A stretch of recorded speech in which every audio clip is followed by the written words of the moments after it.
Vous savez, il y a quelqu'un qui m'a dit, on ne peut pas parler du futur. Mais le futur de quelqu'un peut être le passé de quelqu'un, peut être le présent de quelqu'un. C'est la haute spiritualité. Ce que je vais dire là, c'est pour les doués d'intelligence. Écoutez bien. Il faut faire la différence entre la dimension prophétique et la dimension humaine lambda. Je m'explique. C'est-à-dire une créature en elle a plusieurs dimensions. Moi, par exemple, tu peux me voir au quartier, je suis Maniche, Sako, Sari. Mais après, quand je suis connecté au divin de par la miséricorde de Dieu, que Dieu nous fasse compter parmi ceux-là, ce n'est plus le même Maniche que tu vois. Ce n'est plus le même Abdoulatif Keita que tu vois, Konaté que tu vois. Non, ça devient une autre personne. Parce que je suis connecté soit au divin.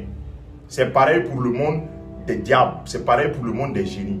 Quand le génie se connecte à la fille ou à l'homme, il ne devient plus lui-même. Il y a des choses qu'il peut faire. Donc les diables copient toujours ce Dieu. Donc la connexion entre le créateur et sa créature, ça change de dimension. Donc les prophètes messagers ne sont pas des hommes simples. Ne sont pas des hommes simples comme toi et moi. Ce sont des choix de Dieu. Donc souvent, à une période, ils sont des hommes simples, qui ont une vie simple. Mais quand il s'agit de faire des révélations, de parler au nom de Dieu, ils ne sont plus des hommes simples. Ils ne sont plus des hommes simples. Oui, ils deviennent des super hommes, si on veut dire ici. Ils deviennent des hommes connectés au divin à travers un esprit saint ou soit directement au divin. Oui, et leur manière de parler, ça change. Ce qu'ils disent, ça change. Donc le prophète messager Mohammed sallallahu alayhi wa sallam, quand il dit « Je ne sais pas ce qui va advenir de moi », il parle en tant que créature, comme toi et moi. Mais quand il parle de ce qui va advenir, ce qui va se passer dans des années jusqu'à la fin du monde, c'est Dieu qui parle à travers lui. Donc là maintenant, c'est la dimension prophétique. Tantar aussi ventra aux Zélande. Canario c'est. Est-ce que vous avez compris?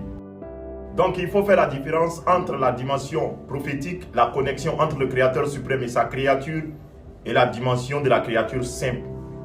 C'est très important. Il ne faut pas mélanger les choses. Donc, ceux qui sont en train de dire que dans le Coran, il y a des contradictions. Je vous ai dit, le Coran, ce n'est pas un roman, frère.